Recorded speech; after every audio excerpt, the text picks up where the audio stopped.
Boa noite, torcedor vascaíno, torcedora vascaína. Vamos falar então do jogo de ontem, vitória do Vasco frente ao Grêmio em São Januário por 2-1, gols do David e Matheus Cocão para o Vasco e o Gabriel Martins ou Gustavo Martins, eu não me lembro ao certo o nome do jogador do Grêmio. Acho que é Gustavo Martins. Gustavo Martins, então, ele descontou para o Grêmio. É um jogo bem interessante do ponto de vista da tática. Muito interessante do ponto de vista dos duelos individuais por setores. O Vasco que, atacando, jogava num 4-3-3. Então o Vasco tinha a linha de 4, Paulo Henrique, Medel, Léo e Piton. À frente dessa linha de 4, o Sforza. À frente do Sforza ele tinha o Galdames pela direita e o Cocão pela esquerda. Na linha de frente, David pela esquerda, Rossi pela direita e o Verratti na frente.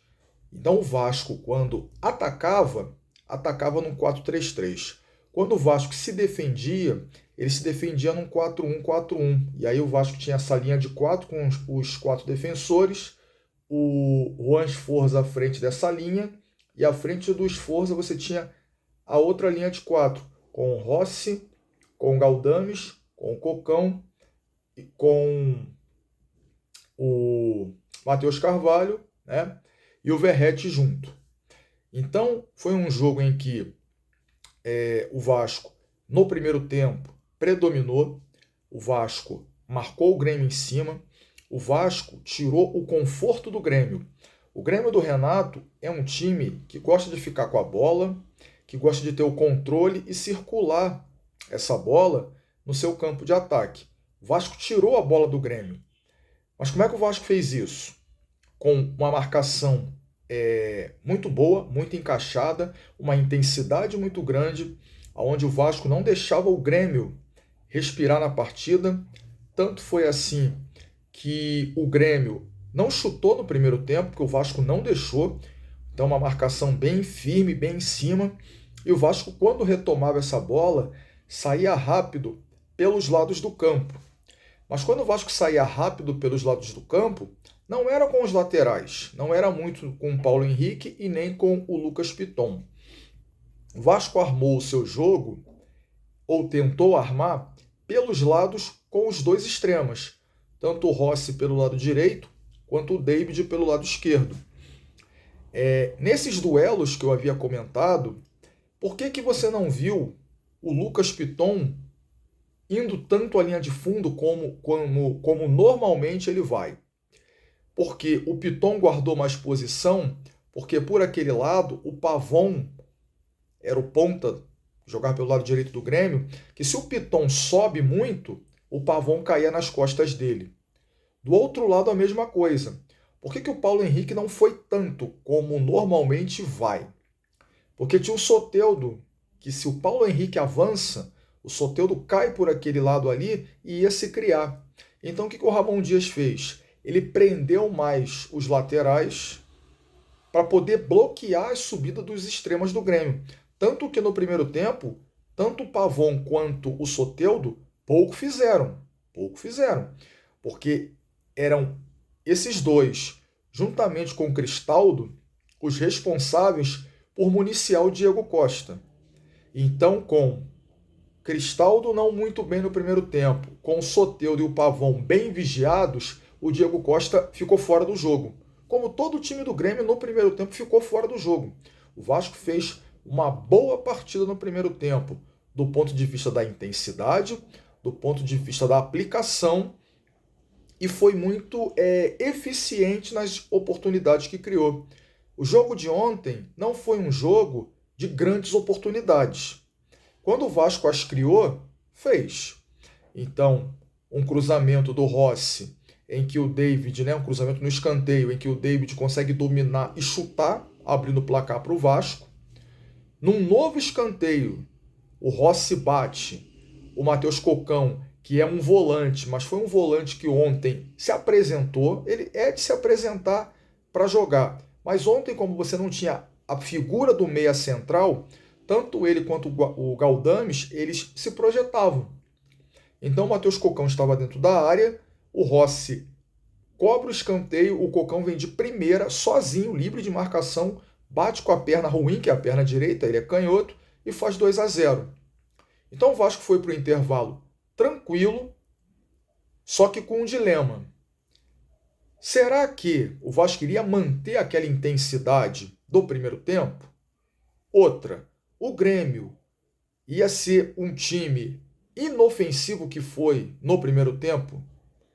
A pergunta aliás, a resposta é, o Vasco não iria manter aquela intensidade, como não manteve, e o Grêmio não seria aquele time tão passivo que foi no primeiro tempo.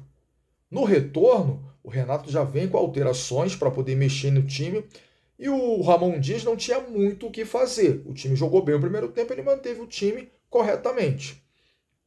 Vem o segundo tempo e a intensidade do Vasco, ela tem uma queda, o que era normal, e o Grêmio não ia jogar tão mal como jogou o primeiro tempo. Então foi um segundo tempo em que a intensidade do Vasco cai e o Grêmio melhora um pouquinho. Em alguns momentos do segundo tempo, o Grêmio foi até melhor que o Vasco. Só que o que acontece? O Grêmio criou duas oportunidades praticamente idênticas, jogadas de ultrapassagens pelo lado direito de ataque, chutando a direita do Léo Jardim para fora. Aos poucos, esse ímpeto do Grêmio, ele começou a cair ali por volta, depois do gol, o Grêmio fez um gol ali por volta de 20 alguma coisa do segundo tempo.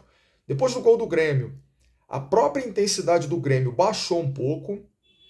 O Vasco conseguiu, eu diria, ter um pouquinho mais de controle. O Vasco conseguiu, aos poucos, tentar pressionar, tentar fazer aquela intensidade do primeiro tempo, aos poucos. Então o que aconteceu a partir ali dos 25 do segundo tempo? A intensidade do Grêmio ela cai, até porque o Grêmio, quando teve esse bom momento no segundo tempo, que na minha visão foi um momento em que ele até foi um pouco melhor que o Vasco, mas o Grêmio, depois dos dois lances que criou, o Grêmio não criou tanto, como eu falei lá no começo. Foi um jogo de poucas oportunidades de gols. O Grêmio mesmo criou essas duas e a do gol. O Grêmio criou duas oportunidades no segundo tempo e também a do gol. O Vasco criou, vamos dizer assim, 3, 4 oportunidades. Duas ele fez o gol, teve uma do Verratti no primeiro tempo. No primeiro tempo ainda, que ele sai na cara do goleiro, mas driblou e não teve velocidade para chutar. E aí, se eu não me engano, foi marcado um impedimento nessa jogada, mas aí se o Verratti faz o gol, o VAR iria analisar. Mas foi um jogo no segundo tempo em que a intensidade do Vasco cai, o Grêmio volta melhor em relação ao primeiro tempo, cria duas oportunidades, não faz o gol e depois baixa a intensidade. Mas ficou um jogo perigoso, porque o Vasco não teve a oportunidade de matar, fazer 3-1, por exemplo, e ficou aquele lance, de repente uma bola vadia, um escanteio que o Grêmio cobrasse, de repente um chute de fora da área, enfim, ficou um jogo perigoso. O Vasco correu um risco que não precisava, mas venceu por 2-1, vitória importante, vitória que dá ânimo, porque você estreia no campeonato vencendo, frente ao seu torcedor, vai fazer um jogo dificílimo na próxima rodada, quarta-feira, contra o Red Bull Bragantino, jogo em Bragança Paulista, e no mínimo o Vasco vai ter que ter essa intensidade que teve no primeiro tempo para competir com o Bragantino, que é um time que é chato, é um time competitivo, é um time intenso. Então o Vasco no mínimo vai ter que fazer o que fez no primeiro tempo. O que a gente tira de lição da partida de ontem, da atuação? A lição que eu tiro é uma coisa muito óbvia, qualquer vascaíno, qualquer pessoa que não torce para o Vasco, mas que acompanha futebol minimamente, vai perceber isso. O Vasco precisa reforçar o seu elenco. O time titular carece de algumas peças, mas o time titular não é de todo ruim. Carece de algumas opções ali. Mas o elenco do Vasco precisa urgentemente de peças de reposição. Porque o que acontece? Por que a intensidade do Vasco caiu? Primeiro, é impossível, é humanamente impossível um time manter a intensidade os 90 minutos. Manter um tempo inteiro já é difícil, imagine 90 e mais os acréscimos. Então é normal que a intensidade do time caia. E aí é que entra o banco de reservas. Você começa a detectar peças ali que estão baixando a sua intensidade. Opa, eu vou tirar essa peça, vou colocar outra que vai manter o mesmo nível de intensidade e qualidade. O Vasco não tem isso. Então o Vasco vai precisar resolver isso. Outra, vai ter que resolver o Ramon Dias qual vai ser a forma de jogar do time. Vai ser no 4-3-3 atacando e no 4-1-4-1 defendendo?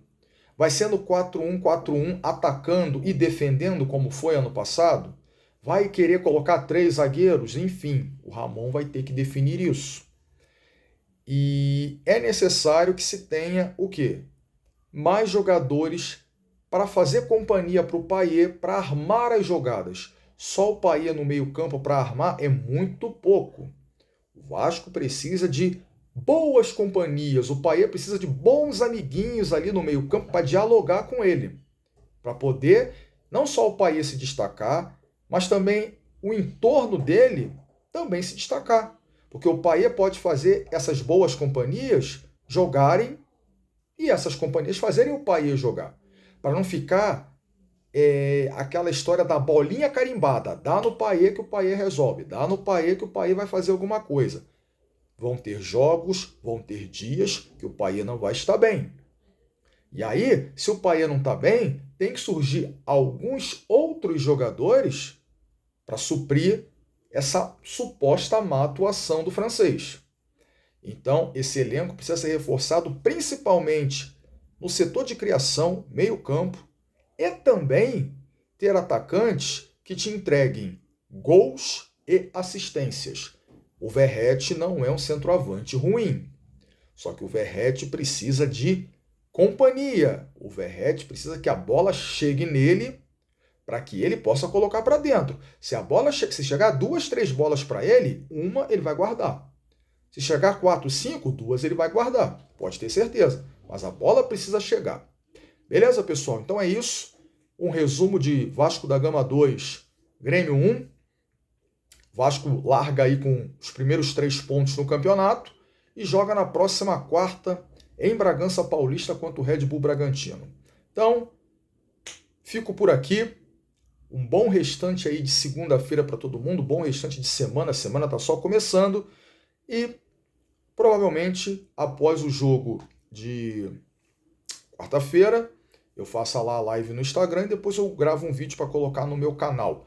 Se inscrevam no meu canal, pessoal. Me deem essa moral. O meu canal se chama Gigante desde 1898. Beleza, pessoal? Um abraço e até mais. Fui. Tchau, tchau.